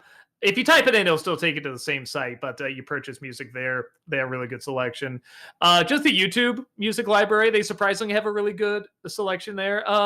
Sometimes if you just go online or even on YouTube, you can find people that just make music and say, hey, this is free to use and stuff. But be careful, because we did find from years ago sites would do this, and then later they would say, oh yeah, now I'm gonna copyright this, whatever. Somebody uses it in something that's copyrighted, and then they'll go back to something when we got it, legally for free, and they're just like, oh, no copyright claim. It's like, no, we got it for free. So try to go for either the YouTube music that I think should be available to just about everyone, and then musicloops.com is usually pretty dependable. JL, thank you for the 500 bits. What's your favorite scene in the original Karate Kid movie?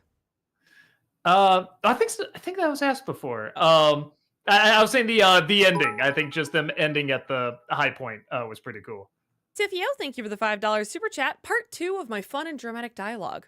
I'm sorry for breaking your algorithm. Sean Chandler has better hot takes than you. Harsh.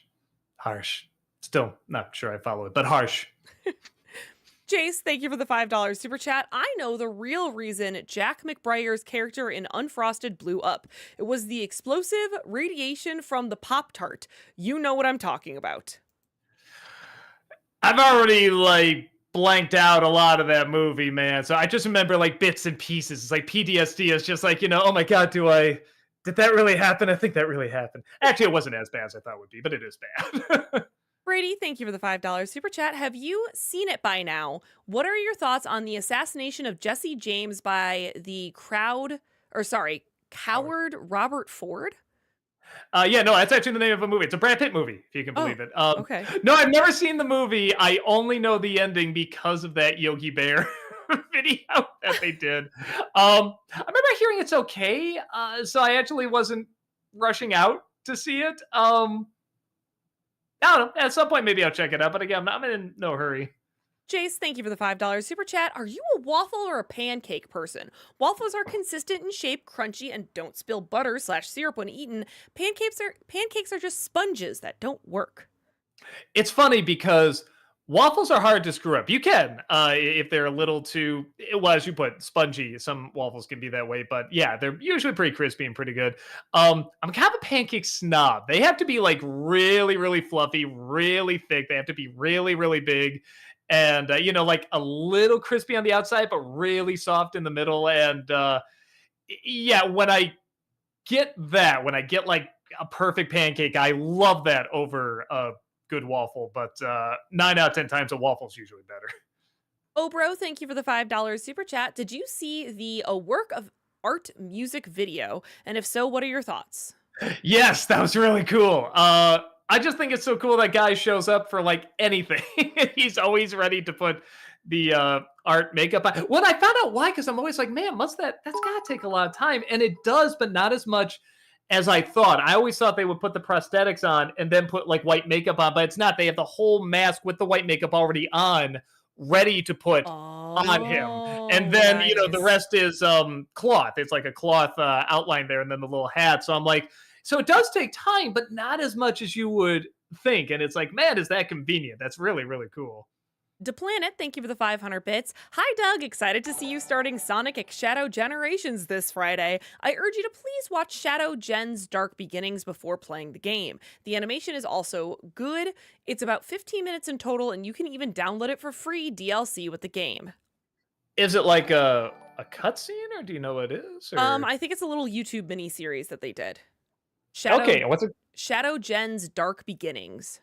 Shadow Gen's Dark Beginnings. Okay, I'll try to look it up.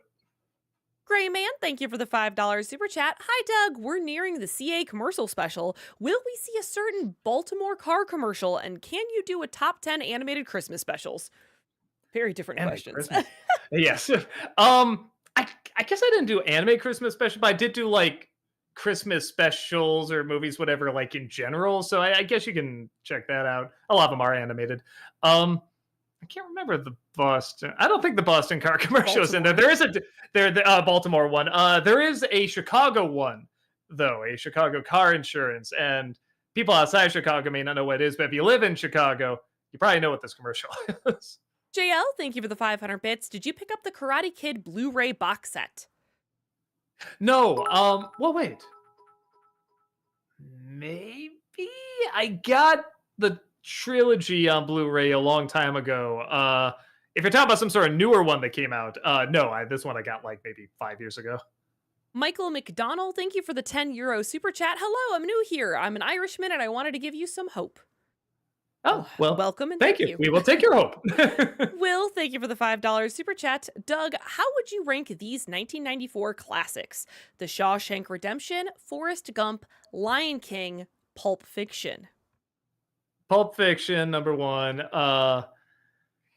Probably Shawshank, then Lion King, then Forrest Gump. Alexander, thank you for the 500 bits. What are your thoughts on the Audrey Hepburn thriller film, Wait Until Dark? I don't know if I know that one. Yeah, I don't. I think I'm gonna say Charade. That's usually the one people go to for that. No, I haven't seen it. I'll try to check it out. JL, thank you for the 500 bits. Did you ever beat Super Mario Brothers 3? Oh yeah. I think every kid when that game came out, beat it. Yeah, that was at least the first 4 Mario games I beat all the way through. And when those came out, we were pretty obsessed with them. Will, thank you for the $5 super chat. Question for Heather. What are some movies you had low expectations for going into, but ended up enjoying them in the long run?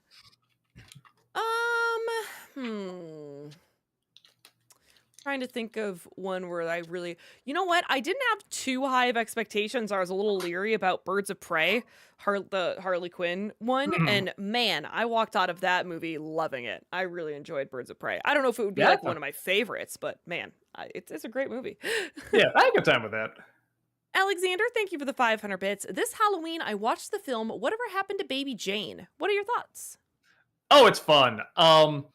I guess it gives you exactly what you think you're gonna get, if that makes sense. So when I went in, I didn't know anything about it, and then when I kind of heard like the backstory of these two actresses and stuff like that, I was kind of like, oh, okay, like this.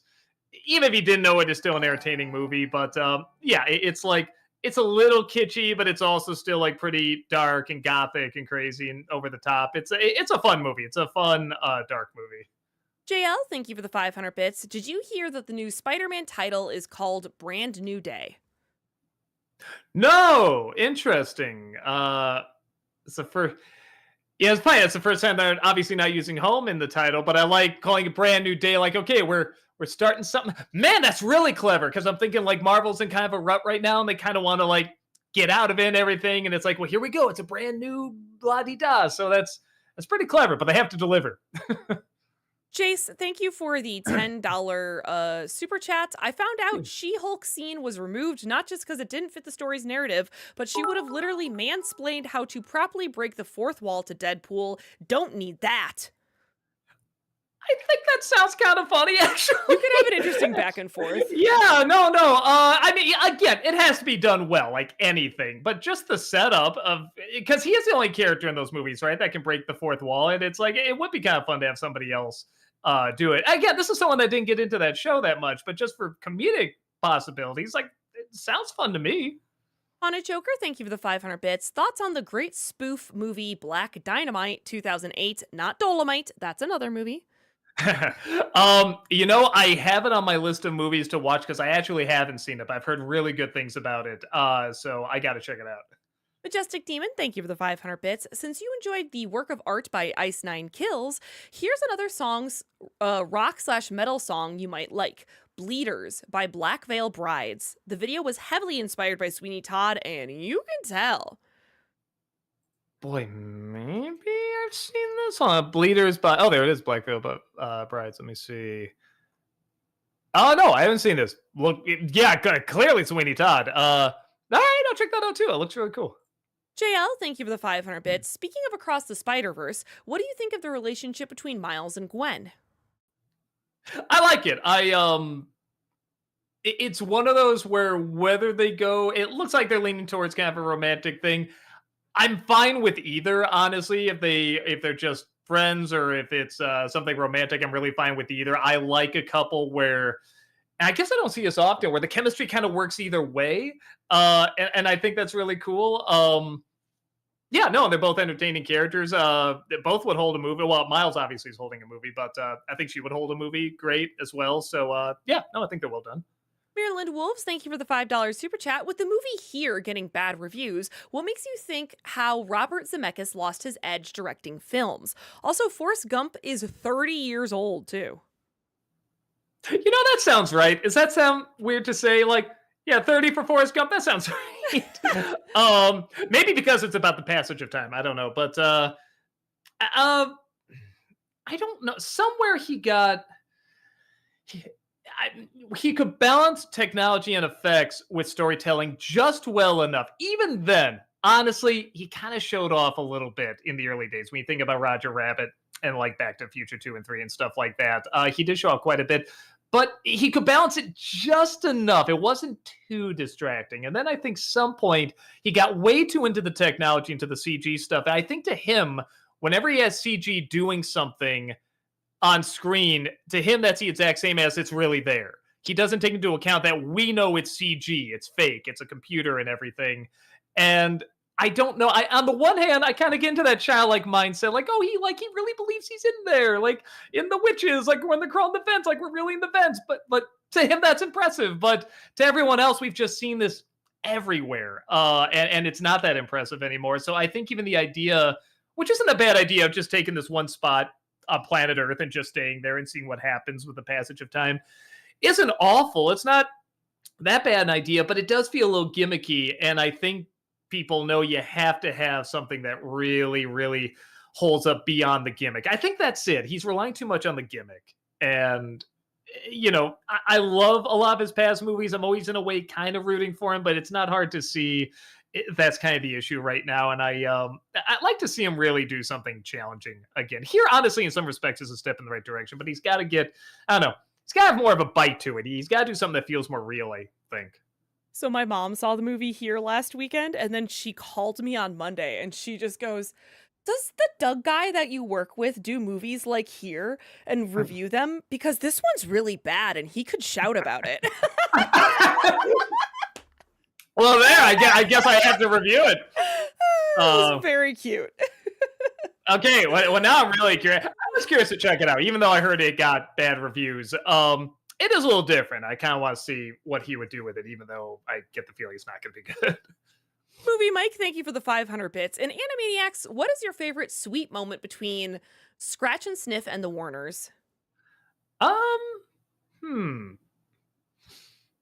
Trying to think. I kind of like the moment where it's one of the first episodes with the character, maybe the first one, where he's teaching him how to behave for like an upscale party and everything, and they follow through, but then the boss is like, hey, get him out of here. I don't want him ruining everything. And he has to turn him away, and he's very nice about it. He's like, I'm sorry, I said you have to leave. He's like, I know this is very hard. I don't like it either, but just go now. It's early, 1990. Like, he doesn't like telling them, even though they've made his life a living hell throughout the whole episode. And I really like that. Like, he really sees them as kids there. I thought that was actually kind of a sweet scene. Jace, thank you for the $5 super chat. I mean, if She-Hulk was played by a different character, by a different actress, and was accurately depicted just like they did with Gambit, it would work and save the character. Man, it sounds like it's not Ryan Reynolds that has the beef with Tatiana Nancy. It's you. I was gonna say, like, you haven't seen it. You don't know. You know, there was a lot of talk when Space Jam 2 came out, when they said, you know, there's a scene with Pepe Le Pew, and they cut it. And, you know, it could be because, you know, there's a lot of talk about the character and stuff, but it's always totally possible it's not a good scene. You know, if you see it in the movie, it could be like, yeah, this just didn't work. But it isn't always necessarily like, oh, the acting is bad, writing is bad. Just sometimes it doesn't gel. Or maybe it could have been a good scene and maybe it was a mistake made. I don't know. But we haven't seen it. It sounds like a fun idea to me, but like we just haven't seen it. We can't really comment on it. Caleb, thank you for the $5 super chat. What do you think of the composer David Newman? I feel like he's such a talented guy who just picks the worst movies to do the music for. Let me see. I know that name. David Newman, composer. Yeah, you go to IMDb real fast. And actor, really. uh, First thing that pops up is Alvin and the Chipmunks. Um, okay, yeah, these are a lot of bad movies.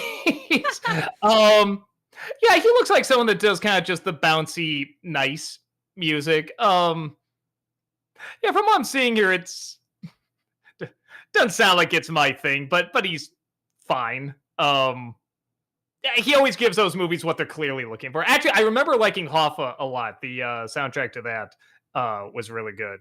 Oh, he did Tron. Tron has good music. Wait, no. It's got to be something. Oh, Consultant. I was looking at this like, wait a minute. No, because then ET popped up. I'm like, wait a minute, what? It's like, oh, here's composer and everything. Yeah, these are pretty bad movies, but I'm sure his music's fine. Crass, thank you for the $5 super chat. The 2D specials of Rankin Bass have been produced by a few anime studios, so sometimes the expressions and poses look anime-esque, like TMS Animaniacs. Which ones did I know Rankin Bass, but they say The any 2D specific ones? specials. 2D special. Oh, you know what? I think I know what they're talking about. I can see that a little bit. I remember kind of like the Night Before Christmas ones and stuff had a little bit of an anime feel. I can see that. I'm still listening. I'm just letting Chaplin out here. Okay. CG, thank you for the $10 super chat. Hey Doug, I beat Jedi Survivor. Good game. Did you know Jedha first appeared in Rogue One, Saw Gerrera first appeared in the Clone Wars, and Ilum became Starkiller Base? Saw I knew. I think because when Rogue One came out, people are like, no, he's from Clone Wars, blah blah blah. I forget if I knew the other ones. I don't think I did. JL, thank you for the 500 bits. In Short Circuit, what's the worst and best scenes and what the robot was supposed to be made in 2016 and then it was canceled? I don't think they need to. I think those movies are charming enough for what they are and of the time and everything. I think they should be. Favorite scene in 2, I mean, just because it's so brutal, is when they're literally killing him, like they're stabbing him in the eye. I mean, it's horrific to see. But then the scene after is just so emotional, and you really feel for this damn puppet. Just like dying on the wall. It's like so hard to watch. Yeah, no, as a kid, I'm like, oh my god. Then as an adult, you think like, oh yeah, I'll be able to handle this better. It's like, no, it's still like just as horrific. Worst scene, I don't know. I remember parts of 2 being a little boring. Outside of that. So it's like the scenes that hold up are really great, but I do remember being a little dull at times. Clem, thank you for the €5 super chat. Hello, Doug. I'm a big fan of your videos, mate, especially the Logan one. Have you played the Trails of Cold Steel series? Pretty big Logan vibes. Goodness. No, I've never even heard of it. I'll try to look it up. JL, thank you for the 500 bits. I know you hated the first Good Burger, but I think you'll hate the second Good Burger even more. It's that bad, and it felt more like a TV special than a movie. It's funny. I actually heard for what it was kind of fun. It's one of those movies where it's like, because it's years later, and I think they know what the first one is. I mean, to some extent, I think even diehard fans of it know what it is. They're not like, this is legit, really good. No, it's a fun product of the time. So I haven't seen the second one, but I am a little curious because I feel like they would actually have a better sense of humor about it, but I could be wrong. But even if I'm wrong, I feel like them growing up doing these jokes would still be like kind of fun in a weird way, but I don't know. Maybe it's not good. I'm not sure. Maryland Wolves, thank you for the $5 super chat. I know you don't do old versus new anymore, but I thought of one you could do if you still did The Color Purple with Heather along for the comparison. Well, so that's right. You've seen the original, but you haven't seen the new one, and I've seen the stage show. The Broadway. I haven't seen any of them, and I should. That's another one when I take some time off in January. I'm gonna try to catch up on a bunch of movies and shows, and that's one of the ones I want to see. I want to see both. I want to see the original, and I want to see the musical, the cinematic one. Matt Norton, thank you for the $5 super chat. Have you ever seen the old CG Christmas special, Santa versus the Snowman? It might make a good December review, not Disney-cember. No, I will try to check it out. Bobcat, thank you for the $5 super chat. Would you consider doing an NC on Videodrome? It's a Cronenberg cult classic and just plain weird. Boy, it sounds like a Videodrome with an M or an with E? An M. With an M like mom. Gotcha. Video drum. I feel like I've heard of this one, but I've never watched it. It does kind of look like fun. Boy, it does look out there. I'll add to the list. This kind of looks like fun. Will, thank you for for becoming a member for 4 months in a row over on Thank YouTube. you. Welcome back. Appreciate that. Doug, I must know before you hang up the NC for good. Will you do a top 11 Tim Curry performances? Need I say more? That's rough because I do really like Tim Curry, but outside of the fun, goofy stuff that we enjoy him for, he's done a lot of like dramatic work that he's legit really good in. And it'd be tough to find time to sit down and watch. I mean, I'm definitely not gonna be able to watch all of it because he's been in God knows how many movies and shows and everything. But even watching the best ones, I don't know if I would have time for. I'll see, but it's unlikely because, like I said, I don't think I'm gonna be able to squeeze that all in. Jace, thank you for the $10 super chat. Guess what? It's more about She-Hulk. All right. I know there were other cameos in Deadpool and Wolverine, but those were characters that people wanted to see. She-Hulk is a wreck that bashed fans and didn't like her, and Disney for canceling her show. I wouldn't mind seeing it. Again, I didn't care for the show, but if they did a season 2, I would watch it because I feel like it is salvageable. Like there's something there. I think that's another reason too why I wouldn't mind seeing a cameo. I think they could do something. It's not like there was nothing good in that show. I think there was some good stuff. And I think that ending's very funny and very clever. And again, I'm kind of thinking like if they could combine that with Deadpool, I think they could do something neat. But could be right too. The scene could suck. I don't know, but just we haven't seen it. Movie Mike, thank you for the 500 bits. If you and Rob end up doing that Transformers 1 review, I can't wait to see it. It's a good movie that tells a tragic story of two characters who go from being like brothers to being bitter enemies. That's what I hear. Now that kind of story has been done a lot recently, but everyone's saying it's done really well here, and I believe him. I do want to see it. Again, it's finding time, but we will. We both kind of put it on our list of like, just at some point see this so we can talk about it together. JL, thank you for the 500 bits. With Best Buy no longer selling physical media, are you worried about more physical media being discontinued? Yeah, and I do like physical media. I'd be lying if I said I buy as much as I used to because streaming is convenient. But if I really do like a movie, I do get it, and I like having it.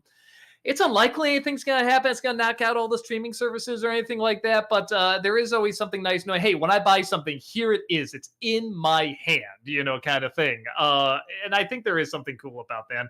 I don't know. I can definitely see it, not soon, but sometime in the future, definitely have a resurgence at some point. I think people are going to like getting them as like collectibles.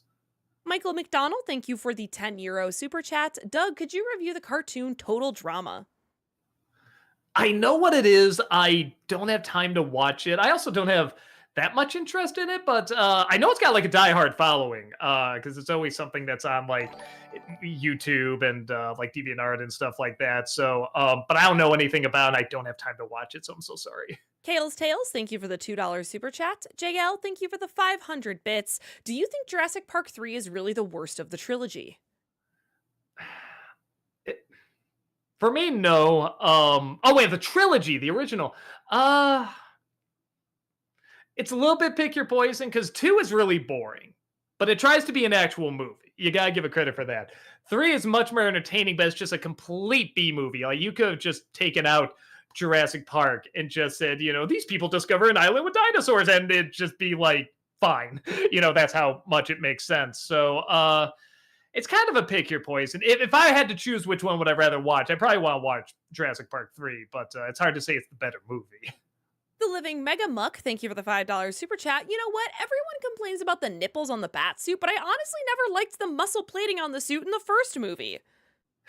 That did get a lot of complaints back in the day. That Michael Keaton's trying to look tougher, and stuff like that. The argument, which I think is fair, is that he's supposed to look super intimidating, and on top of that, he's supposed to be bulletproof. There's a bulletproof, plate under there.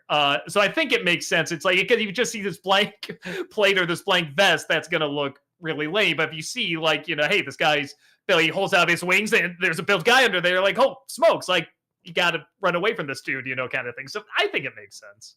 Will, thank you for the $5 super chat. Possible Disney December or even for your own viewing, Walking Sleeping Beauty, a fantastic documentary talking about the history of the Disney Renaissance. Actually, I think it's Waking Sleeping It Beauty, is. but You're right. I misread that. That was on them, not it was on me, not on them that time. That was me. Sorry about that. I have seen it. It is very, very good and pretty brutally honest and really fascinating. If you're a Disney fan, it's definitely worth seeing. And it's not like a hit piece or anything like that. You don't watch it like, oh, it's got an agenda or something like that. Like, it really is just trying to tell the story of the studio at this time, and it's really, really interesting. Some of the footage they have is so intriguing. It just gives you an idea of what these people were about, but again, not in a way that's like a hit piece. It's trying to be very honest and look at both uh, the strengths and the flaws of these people, and I appreciate that they do that. Maybe I don't think anyone would watch it, but every once in a while I do a Disney December that like nobody watches. It's just kind of for me. So, wait, is it a Disney movie? I forget. I know they talk about the Disney company. I'll look into it. Movie Mike, thank you for the 500 bits. In the Spider-Man game, what do you think of the scene where Otto becomes Doc Ock? I love when he says, the first time in my life, I don't feel like a failure. I feel like me. It's good. I thought they developed him very well. I thought they really took kind of what they did in Spider-Man 2 and just really upped it and took more time with it as well. And I'm really excited to see what they do with that in the next game too. I don't think that's a spoiler. It probably is, but anyway, right. it's gonna be cool. JL, thank you for the 500 bits. The Yashahime sequel to Inuyasha has a lot of mixed reviews. Some fans love it, some fans hate it. I haven't seen Inuyasha, so I can't give any thoughts. Channel Box Boxy, thank you for the $5 super chat. I know in your message you said I don't mean to be political, but we are avoiding just political discussions today. You know what? We're just here for the vibes. And everyone take a break. We're just taking a break here. Don't worry, you'll find it plenty other places. Talons, thank you for the $5 super chat. As a diehard Dr. Seuss fan, Doug, what do you think of the Seussical, brought to you by the people who wrote In the Dark of the Night? I never saw it or heard it. It's one of those I'd always kind of see the soundtrack, like at the library when I was younger. And I was always like, do I get it? Nah, and I never did. But I didn't know it was from the people who did that song, and I do like that song, so maybe I should check it out. Dapper Wookie, thank you for the £5 super chat. Hey, Doug, if you're going to check out any Christian kids shows, Gaither's Pond is a must. The whole show is late 90s CGI nightmare fuel. Oh. Gaither apostrophe S. This looks like something out of like Courage the Cowardly Dog. Oh, this is horrific. Ooh. Yeah, that I love that excited. Ooh.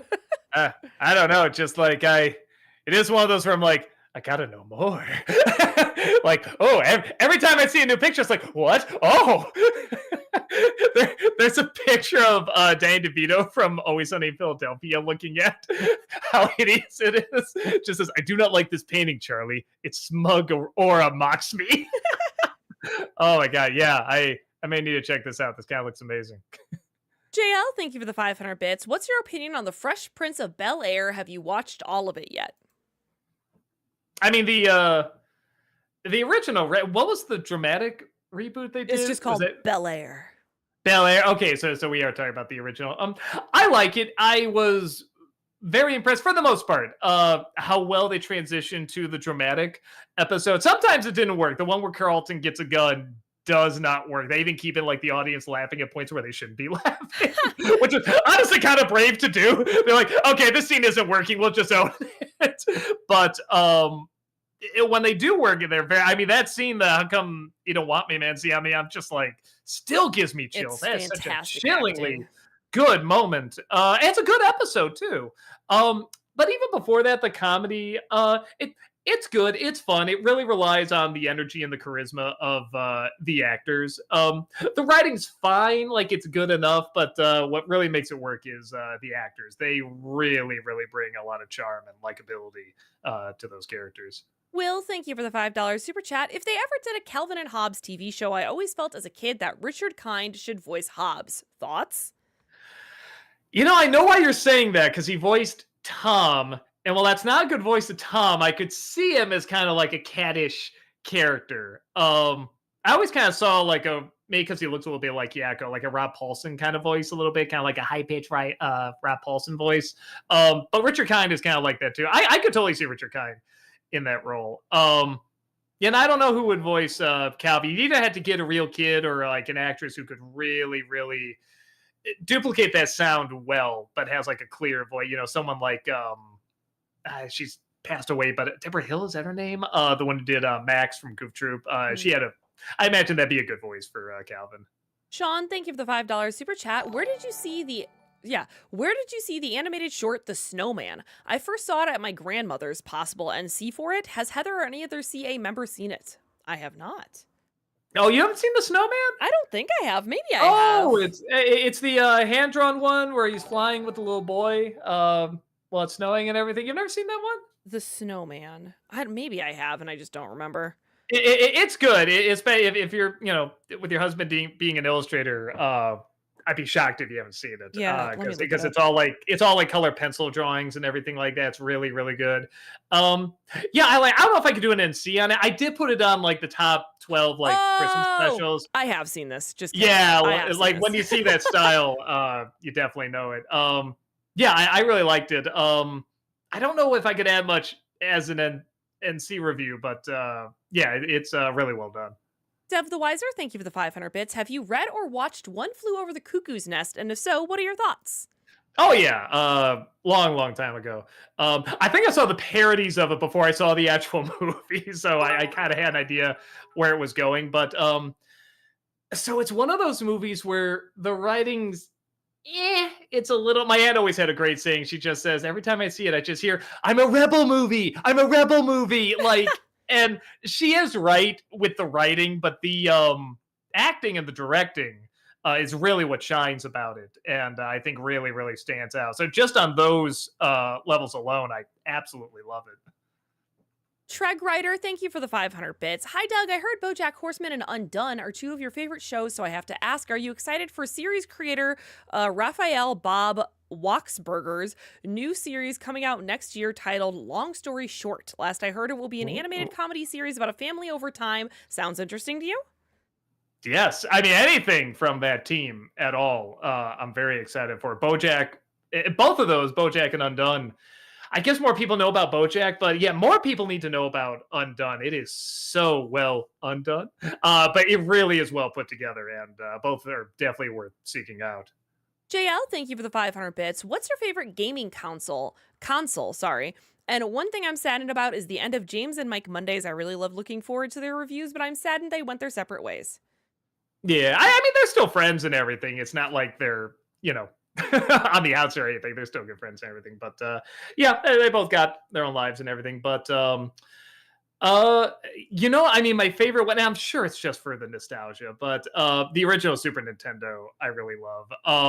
I do honestly love a lot. Now that I've gotten used to like the controls, like the PlayStation controls and stuff like that, I do like the PlayStations quite a bit. Yeah, from like 3 on, I guess. But I'm always going to have a love for the Super Nintendo. That was just the coolest thing, going from 8-bit to 16-bit, and just the clever ways they made it look so much more three-dimensional. And it wasn't like a ton. It was just a lot of really clever programming. And everything was just doubled. That's all you need to do, which sounds so, both small and big, doubling everything. But yeah, it was just the coolest thing when I saw that. And I just always think of some of the best games like ever are on, that console. Channel Box Boxy, thank you for the $10 super chat. Hi, Doug, love your content, and I have a story idea and want your opinion. Had this idea where the characters' superpowers are also their weakness, like having super strength but no super endurance. Oh, so like they're super strong, but if you like touched them or something, be like, ow, like everything really hurts, like or that like kind of couldn't thing? like if they don't have any endurance, they couldn't really sustain it. So like maybe they could do one flip of a car or like one really strong punch, but then Okay, that's it. There's something there, because then you'd have to really save up what you're going to use it for, and there's a lot of dramatic setups you can do with that. It's not too bad. Something there. Sega Seth, thank you for the $5 super chat. Hey Doug, can I get a birthday shout out? Longtime fan, I have a cool picture of us from 2015 next to one from 2020 when I gave you a letter and a pin. Awesome. And Happy birthday! Shout out. JL, thank you for the 500 bits. If you had to sell one thing to Pawn Stars, what would it be and how much would you charge for it? Uh Man, I don't know. I did get this one. I won this painting at an auction on a cruise once because I don't go on a ton of cruises, but like I did a couple times when I was younger. My folks like to go on cruises and bring us with, and I always befriended whoever ran the art gallery, and I always show up to the auctions. And sometimes I bid on something, but I actually did win something at a raffle, and I think they said the price there. I can't remember. Maybe it was like 200 something or other. But I mean, this was years ago and I have it somewhere. And it's always one of those things where I love to look up and see, like, is this worth anything? Because I don't think it is, but it's like, like maybe it is. Who knows? We're going to have to pick up the pace just a little A bit bit. here. Gotcha. Maryland Wolves, thank you for the $5 super chat. Odd question to ask. Which voice actor do you think can sound so strong, yet sound hot at the same time? My pick is Jennifer Hale.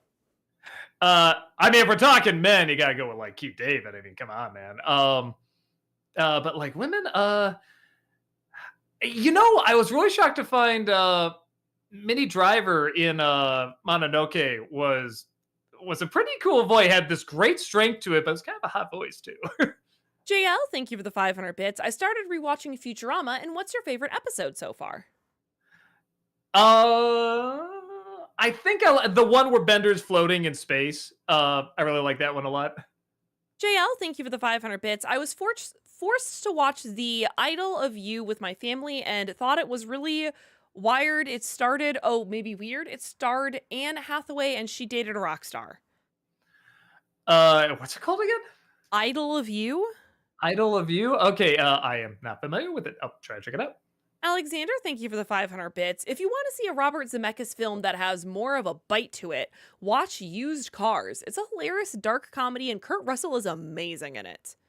Oh, I've never even heard of that one. Death Becomes Her is another one that has like, it shows off its effects, but it's got a fun bite to it. Channel Box Boxy, thank you for the $10 super chat. And I think maybe they just didn't realize that we have a list because it's the same question again about the characters' superpowers being their weakness as well. There you go. See previous. Bernsey, thank you for the 500 bits. We are trying to avoid politics. Your question isn't inherently political, but doesn't involve someone. So we're gonna avoid it for now. Just be careful. Thank you for the $5 super chat. Possible NC on Tango and Cash. I love the chemistry between Russell and Stallone. I think Brad did that one. That's a little bit more up his alley. I remember seeing it and liking it fine, but I don't think I'd have a ton to say about it.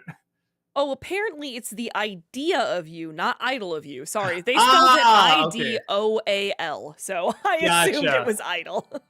And no, I still haven't seen it. I'll try to check it out. JL, thank you for the 500 bits. The one thing I miss about physical media was the re-releases of Disney classic titles. While no, you can just stream them on Disney Plus anytime, I miss the hunt for the movies. Yeah, when I miss stuff like just the designs of the cases and the box art and stuff like that. I mean, I know it's like a little thing, but I used to be an illustrator. I like checking that stuff out.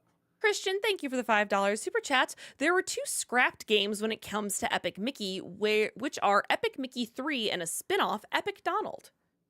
It's just the animatronic Donald. It's just his head hopping around. That's interesting. Matt, thank you for the $5 super chat. Any chance we'll be getting Summer Magic in this year's Disney-December lineup? I asked you about it earlier this year, but you said you'd check it out. No, it is not in this year. But I already kind of forgot what it was. Oh, that one. Probably not. Let me put it this way. I'll try to check it out on its own. I doubt I'll do a Disney-December on it because I don't think anyone has much interest. Hutners, thank you for the $5 super chat. Doug, I gotta know. What happened after you and Rob watched Kangaroo Jack? Did Rob need to stay over to sober up? What were your wives' reactions? No, it was actually quite the opposite. I think he was fake sipping a little bit and I was really drinking it. So I was legit drunk by that time. He actually put me to bed. He's like, okay, have some coconut. Have some coconut stuff. I was plastered, man. So yeah, he was okay. I think he was only doing every other sip where I was doing every one. JL, thank you for the 500 bits. You should check out Inuyasha at some point. It's really good, and the story gets darker in its sequel series. I heard it's pretty good. I'll check it out at some point. I already got a million other things to watch. So, Movie Mike, thank you for the 500 bits. Which movie do you think Jeff Daniels gave a better performance? Arachnophobia or Speed? probably Arachnophobia because he's more the star and he's kind of got different things to play with. There, different types of things to be afraid of, aside from just spiders. Detox, thank you for the $20 super chat. Hey, Thank Doug, I you. don't really have a question, but I wanted to say thank you. I've been watching you for a long time, and you inspired me to get into storytelling in high school. But if you want a question, how's your day going? It's okay. Doing okay. When I got wonderful fans like y'all, it's a good day. Oz Productions, thank you for the $5 super chat. Want to play Sonic X Shadow Generations just in time for the third movie or watch a Sonic with Shadow? Because that is Grandpa Eggman, not Papa Eggman. Ah, okay. Yeah, we are literally playing. For anyone that's missed it, we are playing that game this Friday, so check that out. Yeah, this Friday, we're starting it. Yeah. Doug is going to jump into the world. Mhm. Movie Mike, thank you for the 500 bits. What do you think of the Duckman episode where Duckman thinks he is the only one on Earth and destroys the city? That one's fun. It's not like my favorite, but I always remember that. Yeah, doesn't he like get with that woman who like can't talk or something like that? He keeps saying things, or no, she's mute and deaf, and he keeps saying things that like he thinks he's getting away with, it, and she says later she can read lips. Alexander, thank you for the 500 bits. Did you get a chance to watch the Karloff Lugosi films, The Black Cat and The Body Snatcher this Halloween season? And if so, what do you think? Not yet. And I had it on the list too. I had it like, stuff to watch around Halloween. I had on there. I'm like, I'll get around to it. And I didn't get around to it. Like I said, I do have time over January, though. I'll see if I can watch them then. JL, thank you for the 500 bits. The one thing I hated about Spider-Man Homecoming was the fact that there was no Uncle Ben. He did it to make Tony happy. I felt like there was really no motive for him being Spider-Man like in the other movies. They do it a little backwards. And I was okay when I saw what direction it ended up going. If you could argue they do, because there's not one before he becomes Spider-Man, they almost give him two after he becomes Spider-Man. And weirdly, I think that balances out okay. I prefer the original, but we've seen that a lot. So I thought it worked out okay, surprisingly, because I had that issue for a while too. Christian, thank you for the $5 super chat. What's your favorite boy band? The people need to know, Doug. In sync boys. Fantastic. Wow, dang. All right, well, I misjudged this a little because we did catch up. We're good. Good. Okay, we got can finally 10 catch up on some of these. Let's go. Alrighty. We got 10 minutes. We love to see it.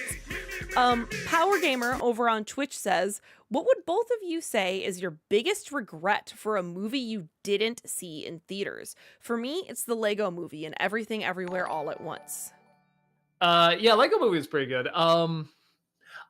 Originally I was kicking myself for not seeing Hunchback, but then they re-released it, so I did see it on the big screen. It was great. The what?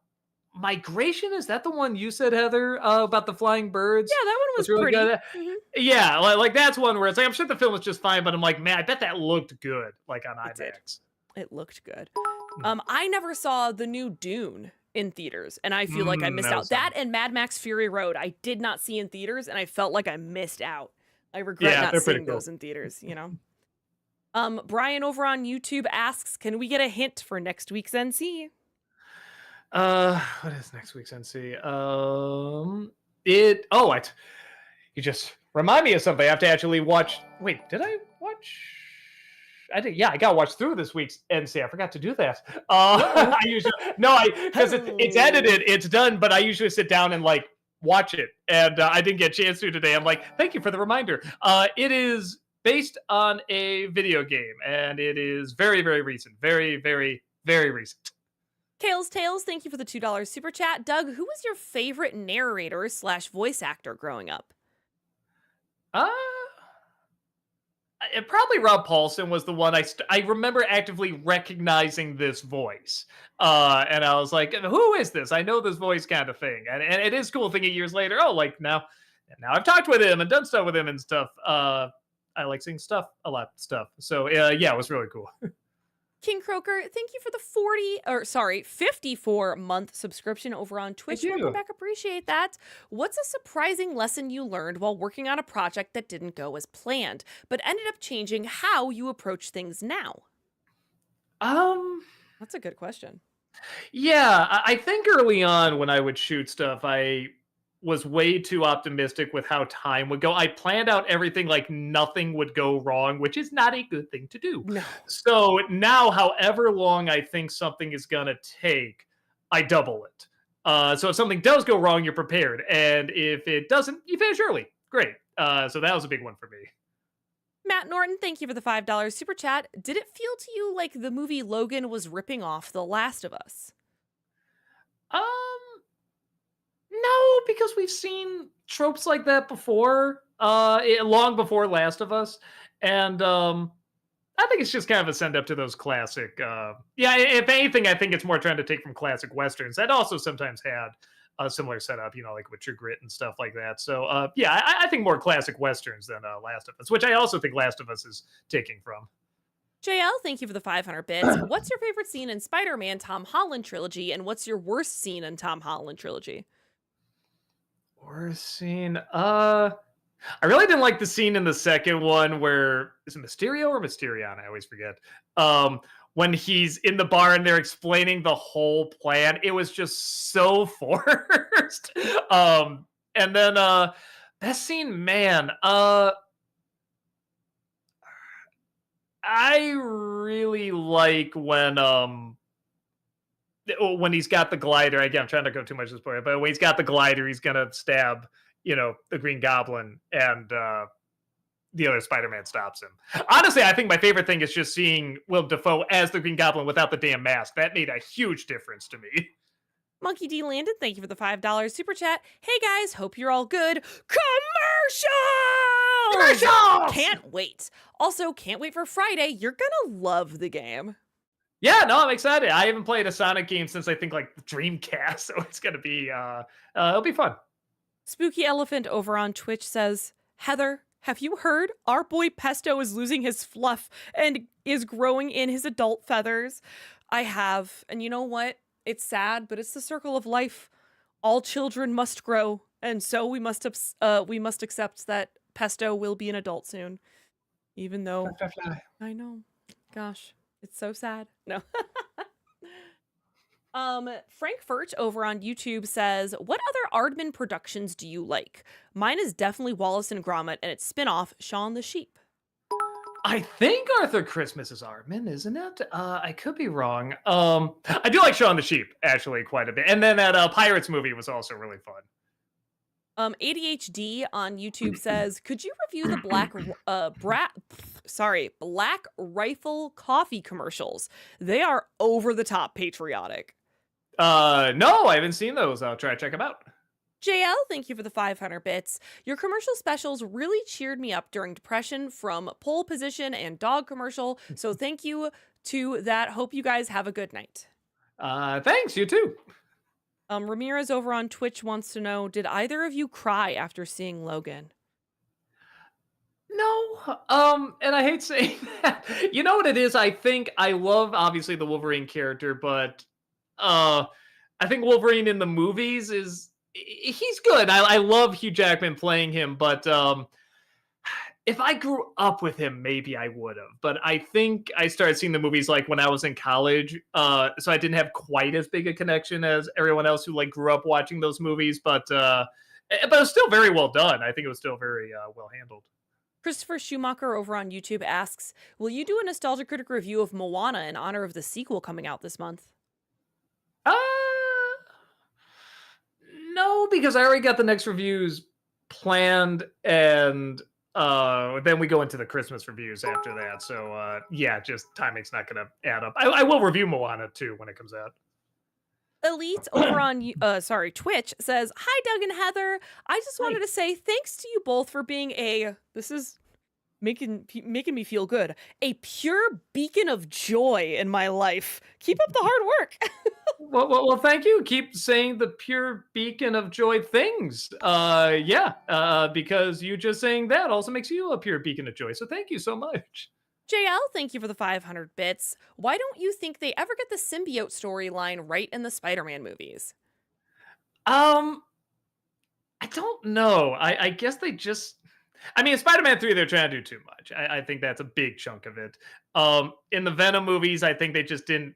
I'm sure the studio was saying, make this kind of movie. And that's just what they made. And they were hits. So, I guess they were right. But it is nice seeing it done well in other things, like in, the video game and Spectacular Spider-Man, stuff like that. So it's nice seeing it happen there. But I agree. I would like to finally see a movie version that does it well. Maybe the next Spider-Man. We'll see. Call Me Geo over on YouTube asks, hey Doug, please watch the movie Robot Dreams. There's no dialogue in the film, sort of like what you were hoping for in the movie Wild Robot. Oh, okay. I don't think I've heard of that one. I will check it out. I honestly didn't even know there was a movie of Robot Dreams. I just read the graphic novel. I used to use it to teach nonverbal communication because there's no words. It's just actions. Yeah, look at it. It's like, and this so looks like it would have words too. That's what's so funny. All right, now I'll try to check that out. Oz Productions, thank you for the $5 super chat. Will you watch Shadow Generations Dark Beginnings this Friday? It leads directly into the game, and it's really good and not even 15 minutes. I will do my best. Probably. I think I have time to do that, but stuff does catch up, so I will do my best. And we're definitely not watching it live, though, because they did ask me to watch it this Friday. We won't watch it live because we don't have the rights to, like, show the film or the short or whatever. But, yeah. I'll try to watch it beforehand. I might try to watch it beforehand, too. So there. There you go. Invader Zim over on Twitch says, have you seen the Dracula BBC? It was seemingly the most accurate to the book. If you haven't, check it out. It's free on YouTube. Okay, yeah, I'll try to check that out because I have read the book and I like it quite a bit, and I would like to see something that follows it pretty closely. Dan the Man on YouTube says, hey Doug, what if Jurassic Park did a crossover with Dawn of the Dead? This is fanscription.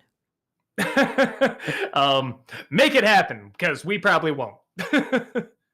Neko Hime, over on Twitch says, hey Doug, I've been watching a lot of your older reviews lately. Just wanted to say thank you for all the videos. They always make me smile and put me in a good mood.